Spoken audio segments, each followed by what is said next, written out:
at least expand. I'm assuming anyhow. So that's what I would do.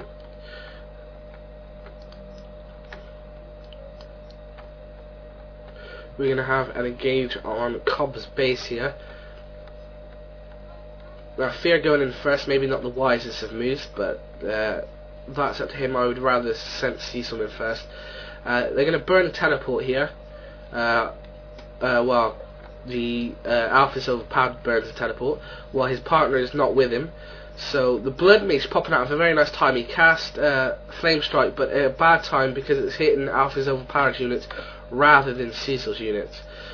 Tech at the moment, there is no tech on any unit whatsoever, so that everybody's even at this present moment in time. But the Fear's units, I would say, are better than the units that Cobb has, mainly because of the extra damage. We're fighting on the hill here, so Fear's riflemen will be missing over and over again, so maybe not the best position to be fighting. As you know, the evasion kicks in then. It's going to be defend footmen vs riflemen and archmage and huntress vs huntress. Book of the Dead popped by Alpha's overpowered. Flame Strike being constantly cast on the riflemen. Looks like Alpha's powered is getting beat down by Cecil, but if you hold Alt now, you see Cecil's got quite a few weak huntress. That's where Area of Effect would come in at a very nice time. Looks like Cecil didn't use Fan of Knives a lot in that battle. He's got 215 mana, so he obviously only used it once, if none at all. Cobb's saying that he wants to hit. He thinks that he has an advantage. He does have a Spellbreaker out already, but I would say Cecil and Fear do have the advantage at this moment in time.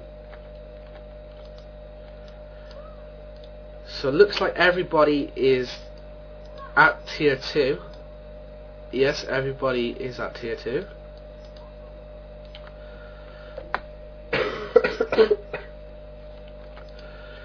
Check the Night Elves, they do carry wisps around with them, a very nice thing to do, to detonate those water elementals, to take some HP away from them. And Cecil buying a Forest Shadow Priest, obviously for the abolish on the water elementals, because the water elementals are probably doing more damage than anything else to his huntress, while Alpha's overpowered opts to carry 3 wisps with him. Maybe that's not a good thing, because detonate, if you place wrong, they do detonate your own heroes and they drain your own mana, which is not a good thing. Now this is one of my favourite heroes that Alpha's overpowered has here. He has the Pandorian Brewmaster. Now that guy, level 1 Drunken Haze, does 50% speed reduction and 45% chance to miss.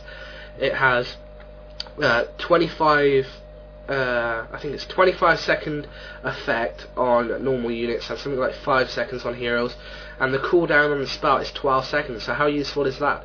That's 45 chance to miss at level 1. That's insane, and it's Area of Effect as well, so it's a very nice hero to have if you're gonna rush or you're gonna attack very early game. We're going to have a battle between Alpha's overpowered and Cecil. There you go. Miss. Missing area. Fan of Knives going off. Raw going off. Cecil burning the Raw. Also burning a Wand of the Wind. Bringing the Wisp in. Alpha's overpowered. He's not microing his huntress. He's focusing on the Wisp. Detonates the Warden. Cecil is focused firing at each individual huntress by the looks of it. Alright, we have Cobb actually finding his partner here now, coming out. Fear coming in from behind. Book of the Dead popped. That's Fear's Book of the Dead. Dispel instantly cast by the priest of Cobb. Cecil's Warden is not in the heat of the battle and he's being forced to retreat. Hold the right bracket key by your enter key. Check all Cecil's huntress.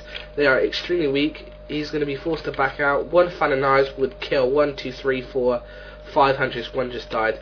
So 1 Fan of Knives would have killed 5 huntress, but no one has a Warden or something like that. Maybe a Flame Strike could have burnt those up as well.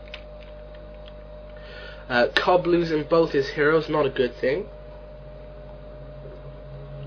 But they weren't that high level. They were only level 2 and level 3, I believe, or level 2 and level 4.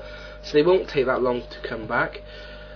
So it looks like it's the units of Cobb and the hero and units of Alpha's overpowered versus the forces of Fear. Fear always having 2 water elementals out at any one time.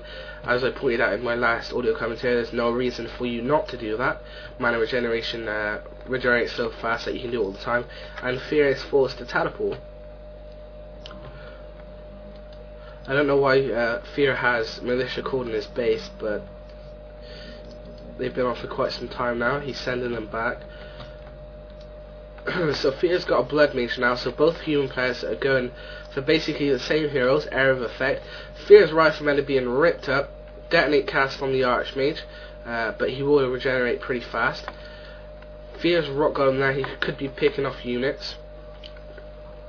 Cecil is nowhere to be seen, but he's coming in from behind now. A lot of weak hunters still. So Cobb and Alpha's overpowered, flanked from both sides here. They don't want to be fighting this battle, they should be getting out as soon as possible. They're going to lose his Pandorian Broodmaster. Down goes level 3 Pandorian Broodmaster. He bites it, he's not going to be coming back. Cecil's...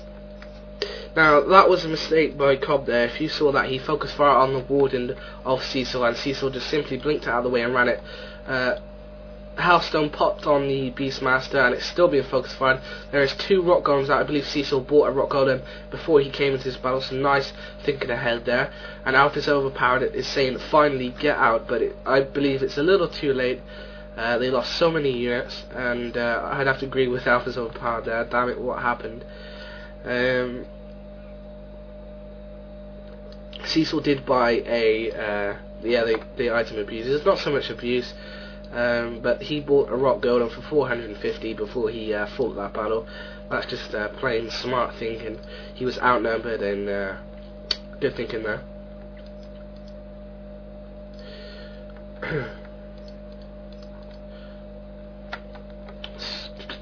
So, Cobb in his base at the moment, researching Inner Fire, and he is getting knights, and I believe this is where I've overpowered saying if we can hold on for a couple more minutes, we can take the advantage. Yeah, there he goes. Knights, they are a very nice unit, but they are not that great in TFT, and they're not that great compared to other tier 3 heavy melee.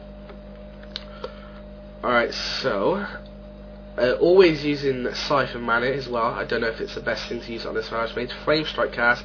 Huntress being shredded everywhere I can see. Mike Cobb should be called in Militia, but he's not. I'm not sure the reason behind that. Fairy Dragons ripping up those priests here. They are all on auto heal. The Warden level 5. If that gets level 6, it's going to be very hard for Cobb and Alpha's overpowered to come back. Flame Strike being constantly cast and Siphon Mana. That shows the experience of the human player. Looks like Cecil and Fear has the best of the situation. If Cobb called Militia, it could have been the other way around. The Warden is low HP, but it's got enough mana to blink, and it does have a potion on it.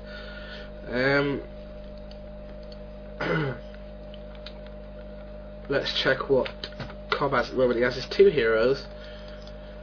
Is he going to cast another Flame Strike? Flame Strike cast on the Riflemen. Level 6 Archmage, it does have mass teleport now. So from the looks that this game is going now, it looks like Cecil and Fear have this one in the bag. The focus firing on the Archmage, Flame Strike cast, and it just moves out of the way. Beastmaster coming in with his level 2 bear. Level 5. Let's just check the hero levels at the moment while they're fighting this out. Warden just blinks out of the way there. You can see how useful that Warden was then. Focus fired and just burnt blink. Level 5 Beastmaster for Alpha's overpowered. Level 5 Archmage for Cobb. Level 3 Blood Mage for Cobb. Level 6 Archmage for Fear. Level 3 Blood Mage for Fear. While Cecil is sticking with the Lone Warden to creep it or power level it to level 6, and that is level 5 and a half. Now, as you can see, Cobb wheedled the footman out of his army, and he changed to spell